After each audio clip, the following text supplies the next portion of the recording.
İzləyicilər, bu günləri bizim gözəl ağalarımızdan, seyidlərimizdən olan Mir Nəsib müəllimin yanındayıq. Allah cəddin rəhmət eləsin, cəddi bizlərə kömək olsun. Biz həmişə həqiqətən haqq yolundayıq. Heç vaxt haqqı yemərik. Çünki hər zaman imkansızların, xəstələrin və başımızın tacı olan şəhid ailələrin yanındayıq. Çünki onlar bizim haqqı ödənilməz, başımızın tacı olan şəhid valideynlərdir.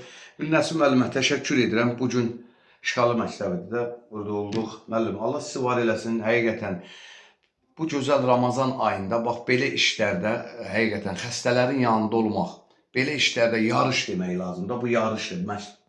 Məktəblər dəstək olurlar, xəstəmizin yanında olurlar. Həqiqətən bu bir müsəlmançılıqdır.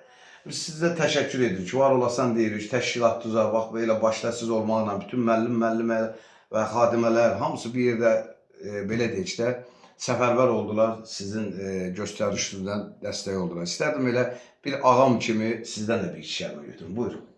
Əvvəla sizə mən öz minnətdarlığımı bildirmək istəyirəm ki, yəni bu xeyirxah işlə məşğulsuz. Bu hamının borcudur. Amma bu borcu hamının əvəzində öz üzərimə götürdüyümə görə sənə təşəkkür edirəm. Yəni bu bütün insanların hamısının elə dinimizdə də deyildiyi kimi hamı bir-birinə yardımlaşmaq, çətin vəziyyətdə kömək eləmək. Bunun böyücü kiçiyi olmaz, o siz dediyiniz kimi, yəni siz müraciətinizdə də elə deyirsiniz ki, kimin nə olsa, amma bu böyük bir qüvvədir. Həm də böyük bir təsəllidir. Allah bizim o xəstəmizə şəfa versin. Amin. Tezlikcə Allah Teala'dan onlara şəfa diləyirəm və bizim də nə oldusa, mən yenə də deyirəm, biraz ani dediyinizə görə tez tələsik dediniz ki, yekunlaşır o xəstəyə. Yəni əlimizdən gələni budursa, bunun heç kəsə minnəti yoxdur. Biz Allah yanında onun əvəzini alarıq inşallah. Allah Teala da yenə də deyirəm, hamımız da onun duasını edirik ki, inşallah Allah Teala ona şəfa versin. Tezliklə onun da övladlarına o sevinç, şad xəbər onlara da yetirsin inşallah. Allah sən də bilirsən nə edirsən, sən balaca iş görmüsən. Sən hamıdan çox qazanan sənsən.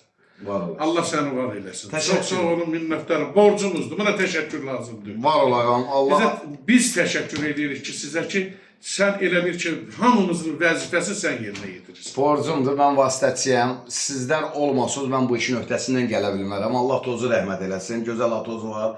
Allah onun ruhunu şad eləsin. Çünki həqiqətən, seyidlər həqiqətən nümunəvi bir, belə deyək də, bu dünyada sizlərə baxıb, o yolu gedilməlidir. Bu gün o yolda siz gedirsiniz, təşəkkürümü bildirirəm. Bu işdə kimlər dəstək olursa, məbləğindən bəxt edim, asılı olmayaraq. 10 köpük, 20 köpük, 50 qəpik bir xəstənin taleyinə sizin orada atdığınız manatından asılı olmayaraq, qəpiyindən asılı olmayaraq dəstək olursunuzsa, bu gün xoş sizin halınıza. Əlbəttə, həyatda insana iki şey qalır. Bir yaxşılıq, bir pislik. Varız, dövlətiniz, milyonunuz olsa bu dünyada qalacaq. Ömrümüzü bu dünyada, o biri dünyaya gedəndə özümüzdən bir şey aparmağa heç olmasa fikirləşək. Təşəkkür. Sən qazanırsan, sən də o şəhid ailələrinə, qazilərin yanındasan, iş görürsən. Və bunu da bu cür xeyirxahlıq işlərə görə deyirəm. Mən səndən xahişim olar. Haçan nəyəsə, dəstəyə ehtiyac olanda məni yaddan çıxartma. Mənim gözüm üstə. Mən onu özümə borc bilirəm. Mən sənə yenə deyirəm. Mənə o sahədə təşəkkürə ehtiyac yox. Var olasınız, Allah sizi var eləsin. Bir də bir şey nəzərinizə çatdırım ki, əgər xəstəyə imkansa, pul yığılırsa, ünvanına çatdırmağı hamımızdan xahiş edilir. Çünki xəstənin pulunu yemək olmaz. O pul xəstəyə yığılırsa, deməli onun dərmanına ehtiyacı var. Səhv deyirəm olar. Xəstənin pulunu yeyən burnundan gelir. Heç inanmıram. Yox, reallıqdır. Var olasınız, Allah sizləri var.